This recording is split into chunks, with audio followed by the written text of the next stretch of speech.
मित्रों नमस्कार। पावन ज्योतिष प्रभात यूट्यूब चैनल पर आप सबका स्वागत है। आज के वीडियो का शीर्षक बहुत ही उपयोगी है, इसे आदि से अंत तक जरूर देखिए।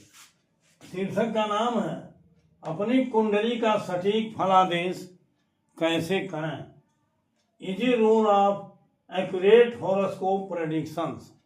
जी हाँ मित्रों, आगे बढ़ने से पहले आपसे अनुरोध है कि अगर मेरे चैनल को अब तक सब्सक्राइब नहीं किए हैं तो नीचे का सब्सक्राइब बटन पुश करके और जो बेल आइकन आती है उसको क्लिक कर दीजिए, ऑल के बटन पर पुश कर दीजिए ताकि प्रत्येक वीडियो का नोटिफिकेशन तत्काल आप तक पहुंच जाए। वीडियो पसंद आवे तो लाइक करिए, मित्रों को शेयर करिए और वीडियो के अंत में एक प्यारा सा कमेंट जरूर दीजिए, मैं उसका जवाब दे देता हूँ। साथ ही वीडियो को स्किप करके मत भगाइए, पूरा वीडियो देखिए क्योंकि वीडियो बहुत 10-15 मिनट लंबी होती है और उसको देख करके अगर ज्योतिष का इतना अमूल्य ज्ञान आपको मिल जाए तो कोई महंगा नहीं है। आइए आगे बढ़ते हैं। मित्रों, सभी लोगों की एक उत्सुकता होती है, एक जिज्ञासा होता है कि कुंडली का फल कैसे कहें, और अपनी कुंडली का फल अगर कहने में आप सक्षम हो गए तो दूसरे का भी कर सकते हैं, किसी का भी कर सकते हैं। तो इसके लिए हमने एक कुंडली का बर्थ चार्ट दिया है, एक एग्जाम्पल हॉरोस्कोप इसका नाम है, किसी का नाम नहीं देता हूँ। तो उनका डेट ऑफ बर्थ है 2 मई 1994, 7:20 AM पर, स्थान यही बासी जहाँ रहता हूँ, सिद्धार्थनगर, यूपी, इंडिया। इस जातक की इस बर्थ डिटेल पर कुंडली जो बनी देखिए, लग्न कुंडली है, कस्प कुंडली। लग्न कुंडली वृषभ लग्न की बनी है और कस्प कुंडली भी वृषभ की होती है। कभी कभी स्थिति ये बनती है कि भावारंभ इधर उधर होने से भावों में कई राशियां इधर उधर हो जाती हैं, कई तो गायब हो जाती हैं। संयोग से इसमें ऐसा नहीं है, सभी राशियां यथावत है, लग्न कुंडली में भी, भाव कुंडली में भी, लेकिन ग्रह बदल चुके हैं। यहाँ देखिए शुक्र और केतु है, लेकिन इसमें नहीं है। यहाँ शुक्र, सूर्य, बुध, केतु चारों हो गए हैं, जबकि इसमें केवल बुध, सूर्य। मंगल 11वें है, इसमें भी शनि 10वें है, इसमें भी चंद्रमा 9वें है, इसमें भी राहु इसमें 7वें था लेकिन 6वें आ गया है, और बृहस्पति इसमें 6वें था, यहाँ भी 6वें है, अर्थात राहु और बृहस्पति 6वें। मित्रों, ये प्रकरण फलादेश का है। फलादेश का क्रम क्या होना चाहिए, सीरियल क्या होना चाहिए। आप चिटफुट या कूद तनक के एक बार इधर का एक बार उधर का फल करोगे तो समझ में नहीं आएंगे। तो सबसे पहले मैं लग्न कुंडली में बता दूं।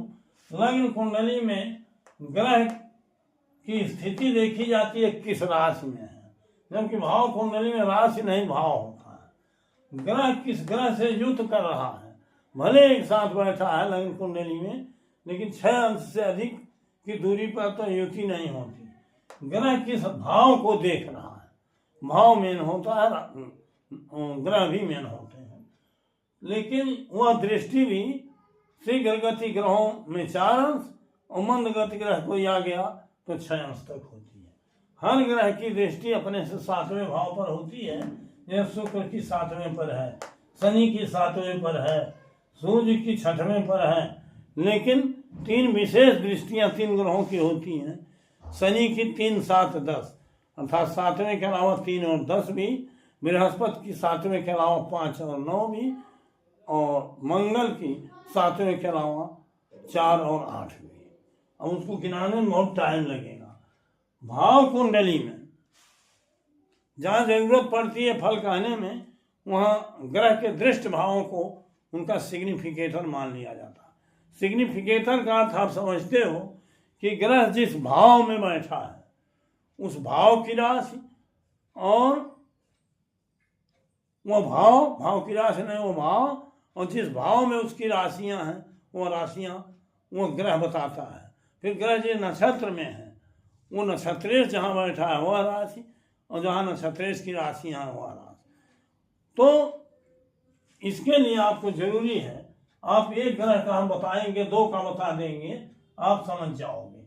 जैसे यहाँ देखो, सूर्य लग्न कुंडली भले 11वें था, यहाँ 12वें आ गया है, तो सूर्य में 12वां भाव आ गया। सूर्य की सिंह राशि देखिए चौथे में, तो यहाँ चौथा सूर्य शुक्र के नक्षत्र में है, शुक्र भी 12वें है तो 12 भाव आ गया है, और शुक्र लग्न का मालिक है, यहाँ से एक भाव भी आ गया है, शुक्र 6वें का मालिक है तो 6वां भाव भी, अर्थात सूर्य 12/4, शुक्र 12/1/6, और उसका उप नक्षत्र स्वामी मंगल है जो 11/7/12। इसी तरह से चंद्रमा, इसी तरह से अन्य ग्रहों का भी होता है। चंद्रमा का भी देख लो 9वें भाव में है, यहाँ 9, तीसरे भाव में इसकी कर्क राशि से 3 है, चंद्रमा अपने ही नक्षत्र में है तो 9-3 पुनः आया। और जब कोई ग्रह अपने नक्षत्र में होता है तो उसका उप नक्षत्र स्वामी नक्षत्र का काम करता है। यह पहले बताया हूं, तो मंगल में 11/7/12 है, मंगल ही मेन काम करेगा। लेकिन जब उप नक्षत्र को ढूंढना होगा तो इस उप नक्षत्र को देख के, उप नक्षत्र शनि है तो शनि को देखना पड़ेगा। शनि में देखिए 10, 9, 10 मैंने अच्छे भाव। तो इस तरह से अन्य ग्रहों को भी आप फलादेश के लिए देख सकते हैं, सिग्निफिकेटर इसी तरह से देखे जाते हैं। अब आते हैं हम फलादेश कैसे करें। फलादेश के लिए भाग्य और समय दोनों का तालमेल होता है, समन्वय होता है, तभी कोई घटना घटित होती है। तो भाग्य देखने के लिए केपी कस्पल सिग्निफिकेटर्स होते हैं, अर्थात भाव कुंडली में जो उप नक्षत्र स्वामी होते हैं उन्हीं को लिया जाता है, और उप नक्षत्र स्वामी के नक्षत्र को लिया जाता है, और उस भाव का जो समलारण है उप नक्षत्र, उसके द्वारा वो जहाँ बैठा है, जैसे अभी यहाँ बताया हूँ, और उसका नक्षत्र जहाँ बैठा है, नक्षत्र के माध्यम से सबल फल होता है। अभी अब जैसे हमने यहाँ दे दिया है 12वें भाव के उप नक्षत्र स्वामी, पहले भाव का केतु, दूसरे का बुध, तीसरे का केतु, चौथे का चंद्रमा, 5वें का बुध, 6वें का बुध, 7वें का शुक्र, 8वें का शुक्र, 9वें का शुक्र, 10वें का शुक्र, 11वें का बुध और 12वें का शुक्र। अर्थात शुक्र को यहाँ देख लीजिए 1, 2, 3, 4, 5 भावों पर प्रभाव है। कहीं न कहीं शुक्र ज्यादा गुण खिलाएगा, अच्छा होगा तो अच्छा फल। अब इन ग्रहों का फल हमने वो नहीं दिया है सिग्निफिकेटर, लेकिन सिग्निफिकेटर ही चूंकि ये उप नक्षत्र स्वामी है, ये नाते इनको जब देखा जाएगा तो नक्षत्र पर ही देखा जाएगा, ये उप नक्षत्र स्वामी है। मान लीजिए केतु है तो केतु यहाँ है, केतु में 12/1/6 है, और सूर्य के नक्षत्र में है तो 12/4 है, अर्थात 12/1/6 और 12/4 है। अर्थात केतु में 1/6/12 है। केतु में और भी चीजें देखी जाती हैं, किसकी दृष्टि है, किसकी जुति है, किसके नक्षत्र में है, किसकी राशि में है। तो दृष्टि केतु पर किसी की नहीं है, और यहाँ देखना केतु पर देखिए तीसरी, यहाँ केतु पर किसी की दृष्टि नहीं है, लेकिन राहु पर शनि की दृष्टि है। हमने अंशात्मक दृष्टि देखा था, तो राहु को मान लीजिए शनि की दृष्टि है, केतु पर किसी की दृष्टि नहीं है, तो केतु सूर्य का फल देगा नक्षत्रेश का, और केतु जिसके राशि में है, अर्थात केतु बैठा हुआ शुक्र की राशि में, तो शुक्र का फल देगा। ये दिमाग में बैठा लीजिए। अब इसी तरह से उप नक्षत्र स्वामी का इसी तरह से यहाँ पकड़िए और नक्षत्रेश तक फल देखिए, और जब महादशा अंतरदशा देखना होगा तो पूरा देखा जाए। अब मान लीजिए ये 12 भाव हैं। भाव कुंडली इसलिए बनती है कि हमने पहले भी बताया है, बार बार वीडियो में बताया है कि कोई घटना जीवन की, या कोई कार्य, या कोई मनोकामना, कोई अच्छी बुरी घटना घटित होने के लिए तभी घटित होती है जब आपके प्रारब्ध में या भाग्य में हो, अर्थात कस्पल सिग्निफिकेटर वो चीज़ बता रहे हैं। अगर उनमें नहीं है तो भले दशा स्वामी में सारी बातें हों, लेकिन वो घटनाएं घटित नहीं होती हैं। तो इसलिए हम 12 भावों का 1, 2, 5 भावों का अध्ययन करके बताते हैं कैसे भाग्य को देखना। जैसे मान लीजिए यहाँ हमने लग्न भाव को देखा, लग्न का सब लाड़ केतु है, केतु को ही लीजिए। केतु पर हमने बता दिया है किसी की दृष्टि नहीं है, लेकिन केतु सूर्य के नक्षत्र में है, और केतु शुक्र के घर में है, सूर्य और शुक्र का प्रभाव रहेगा तो सूर्य को आप देख लीजिए 1-12-4 है, और सूर्य का पूरा प्रभाव जब रहेगा, जब उसमें उस तरह से जाएंगे विस्तार में, तो यहाँ देखिए 5 भी आया है, 11 भी आया है। अर्थात केतु आयु और स्वास्थ्य के मामले में 12वां भाव 6वां भाव आने के नाते, चौथा आने के नाते स्वास्थ्य में हानि तो जरूर देगा, आयु थोड़ा सा छीण जरूर बनाएगा, लेकिन 1-5-11 आने से स्थिरता भी रहेगी। अर्थात ये व्यक्ति मध्याय होगा और स्वास्थ्य अप डाउन होते हुए भी ये स्वस्थ रहेगा। द्वितीय भाव 2, 6, 10, 11 आप देखना। द्वितीय भाव का उपनक्षत्र स्वामी बुध है। बुध में आप देख लीजिए क्या है, 12-2-5 है, और उसका नक्षत्र शुक्र है, 12-1-6 है। अर्थात 2, 6, 10, 11 है इसमें। इन नाते धन की स्थिति अच्छी रहेगी। शुक्र में है, बुध में 12-2-5, यहाँ आया, 6 यहाँ आया। धन की औसत स्थिति रहेगी। 6, 10, 11, 2 ये सब अच्छे भाव हैं। तृतीय भाव से आप भाई बहन देख सकते हो, लेखन देख सकते हो, मीडिया देख सकते हो, छोटी यात्रा। तो तृतीय भाव का उपनक्षत्र स्वामी केतु है, इसी तरह से फल देगा। अब मान लो कुछ क्वेश्चन प्रमुख होते हैं, जैसे पढ़ाई लिखाई, चौथे भाव से देखा जाता है। चौथे का समलार्ड यहाँ देख लो चंद्रमा है। चंद्रमा में 9-3 आया है। इसका नक्षत्र माना जाएगा मंगल, जिसमें 11-7-12 आया है। अर्थात 9 और 11 आया हुआ है चंद्रमा में। और जब उपनक्षत्र स्वामी का सपूर्ण देखा जाएगा तो शनि को भी देखा जाएगा। तो मतलब पढ़ाई की स्थिति 9-12 चंद्रमा, अभी उपनक्षत्र स्वामी इस नाते नक्षत्र तक देखेंगे मंगल, तो 9-12 है, अर्थात उच्च शिक्षा का योग जातक का है। 5वां स्थान संतान का होता है, मंत्र तंत्र साधना सिद्धि का होता है, नाटक का होता है, सिनेमा का होता है, मनोरंजन का होता है, और कभी कभी 8वें 12वें के साथ पढ़ के अपव्यय का भी होता है। तो इस तरह से 5वें भाव का समलार्ड बुध है। बुध में अच्छे भाव आप देख रहे हो, 5वां भाव आया हुआ है, इसका संतान होगा, और संतान पक्ष मान लीजिए देखा जाए तो इस तरह से 6वें भाव से नौकरी देखा जाता है। 6वें भाव का समलार्ड अगर 6, 10, 2, 11 को बता रहा है तो 6वें का समलार्ड बुध है। इसमें देखो 6वां भाव आया हुआ है, शुक्र के 2 भी आया हुआ है, नौकरी का योग भी है, मान लो ये नौकरी कर रहा है। 7वें भाव का समलार्ड शुक्र है। शुक्र विवाह संबंधी भाव का कांजेश है।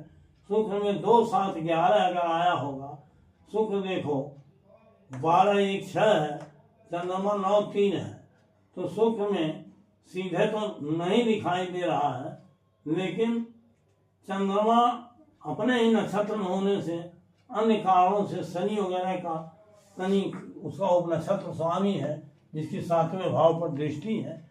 इस तरह से विवाह स्थान भी निश्चित हो जाता है। और शुक्र में आप देख लो, जब विस्तार में जाओगे 7वां भाव मिलेगा। तो इस तरह से विवाह योग भी है। 12वें भाव तक जाएंगे तो 2 घंटा लगेगा। भाग्य में देख लो चीज है कि नहीं है। अब इसके जीवन की 2-3 घटनाएं बता रहा हूँ। पहली चीज तो इस जातक को पढ़ा लिखा तो है, पता है नौकरी का क्या योग है। इस जातक को कि कुंडली में 6ठे भाव का समलार्ड कौन है, देख लो यहाँ 6ठे का समलार्ड बुध है। बुध में देखो नौकरी का योग है। अब इसको नौकरी भाग्य भाव हम देख लिए, अब आएंगे किसकी दशा चल रही इसको देखना। दशाओं को हमने ऊपर लिखा है, इसका थोड़ा विस्तार देखिए।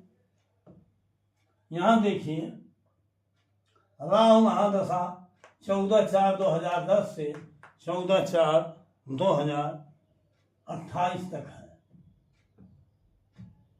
18 वर्ष की ये राहु की महादशा चल रही है। अभी 3 साल बाकी है, जनवरी, मार्च, अप्रैल के बाद। अब राहु महादशा में शुक्र की अंतर्दशा चल रही है, जो 31/10/2021 से है। 31/10/21 से 31/10/2024 तक शुक्र की अंतर्दशा थी। अब शुक्र को हमने बताया गुल खिलाएगा कई भाव। शुक्र ने में जब शुक्र में देखिए नौकरी है कि नहीं है, शुक्र में आप यहाँ पूरा देखना पड़ेगा मानव अंतर्दशा। शुक्र में देखो छठवां भाव है, नक्षत्र में तो नहीं है, और इसके उप नक्षत्र में देखो छठवां भाव आया हुआ, अर्थात शुक्र छठवें भाव नौकरी को सपोर्ट कर रहा है, लेकिन अपने प्रत्यंतर में नहीं दे पाएगा, क्योंकि नक्षत्र के माध्यम से शुक्र में छठवां भाव नहीं है। तो शुक्र नौकरी देगा उस अपनी अंतर में, लेकिन किसके प्रत्यंतर में। यहाँ हमने लिखा सूर्य नौकरी, यहाँ लिख दिया है जब सर्च किया। सूर्य में आप देख लो 12/4 बता रहा है, 12/1/6 नक्षत्र के माध्यम से छठवां भाव आया, और नक्षत्र स्वामी मंगल 11/7/2 सब बता रहा, 2/11/6 अर्थात सूर्य के प्रत्यंतर में नौकरी का योग है। और इसी प्रत्यंतर में 2 मई 2022 से 26 जून 22 तक इसको नौकरी का योग था जो लग गई। अब इसके बाद हम दूसरा देखते हैं विवाह, सप्तम भाव का उप नक्षत्र स्वामी शुक्र है। अब जिसकी अंतर्दशा शुक्र में, शुक्र सप्तम का उप नक्षत्र स्वामी है, और शुक्र को आप विस्तार से देखोगे तो उसके उप नक्षत्र में 7वां भाव आया हुआ है। तो इस तरह से शुक्र लग्न में भी बैठ करके सप्तम भाव को देख रहा है। तो दृष्टि द्वारा तो है, शुक्र तो लायक है, लेकिन शुक्र के नक्षत्र चंद्रमा में है, उसमें सबल रूप से नहीं है, तो उसका जो राहु का प्रत्यंतर आया, राहु 28/11/2022 से 11/5/2023 तक था। विवाह नौकरी लगने के बाद जब विवाह का पीरियड आया तो राहु ने नौकरी दिया, क्योंकि राहु में आप देखो 6/7/12 छठवां भाव भी आया है, 6/10/2/11 बृहस्पति के नक्षत्र में इसमें 6/11 आया है, मंगल के उप नक्षत्र में है इसमें 11 और 2 भाव आया है, अर्थात राहु लायक है। और राहु पर शनि की भी दृष्टि हमने बताया है, यहाँ देखो लग शनि 7वें भाव को देख रहा है, इसमें राहु है, जबकि कस्प कुंडली में राहु 6वें आया, लेकिन दृष्टि में शनि के है। तो इस तरह से राहु के पीरियड में इसका विवाह हुआ, संतान देखोगे, इसका व्यापार देखोगे, जीवन की अन्य घटनाओं देखोगे।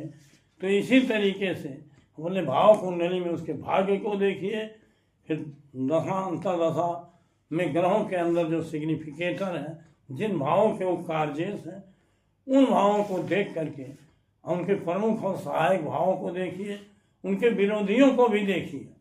अगर हम बहुत गहराई से इसको लंबा करेंगे तो 2 घंटे 1 घंटे की वीडियो होगी। कई वीडियो में देख करके हमने फुटकर बताया है।